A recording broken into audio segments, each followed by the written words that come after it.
महाभारत के युद्ध भूमि में एक योद्धा था जिसका नाम कर्ण था। जन्म से ही उसे कठिनाइयों का सामना करना पड़ा। उसे अपनी असली पहचान अर्जुन का सखा और सूर्य देव का पुत्र के बारे में पता नहीं था, परंतु उसके साहस, न्यायप्रियता और दानवीर स्वभाव ने उसे सभी से अलग बना दिया। कर्ण का जीवन दानवीरता और सच्चाई का प्रतीक था। उसने अपने गुरु द्रोणाचार्य और कई अन्य विद्वानों से तलवार और धनुष बाण का प्रशिक्षण प्राप्त किया। उसके हाथों की शक्ति और रणकौशल अतुलनीय था, परंतु समाज की अन्यायपूर्ण दृष्टि ने उसे हमेशा ही तिरस्कृत रखा। यही कारण था कि जब उसे पांडवों और कौरवों के बीच युद्ध में शामिल होना पड़ा तो उसने हमेशा अपनी मान्यताओं और कर्तव्यों के आधार पर निर्णय लिया।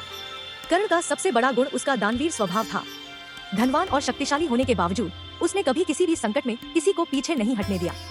एक बार युद्ध के पूर्व दुर्योधन ने उसे अपार राज्य और धन देने का वचन दिया। कर्ण ने न केवल उसे स्वीकार किया बल्कि अपने मित्र की मदद के लिए अपने जीवन को भी जोखिम में डाल दिया। युद्ध के दिन कर्ण ने अर्जुन के खिलाफ खड़े होकर अपनी वीरता दिखाई।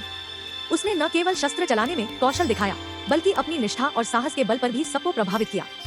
परंतु उसका जीवन दुख और संघर्ष से भरा था। वह जानता था कि उसकी असली माता कुंती के पुत्र होने के बावजूद उसका कर्तव्य उसे कौरवों के पक्ष में लड़ने को मजबूर करता है। कर्ण की वीरता, दानवीरता और सत्यनिष्ठा आज भी सभी के लिए प्रेरणा का स्रोत है। उसने दिखा दिया कि जीवन में कठिनाइयों और अन्याय के बावजूद अगर इंसान अपने धर्म और न्याय के रास्ते पर चलता है तो उसकी महानता हमेशा अमर रहती है।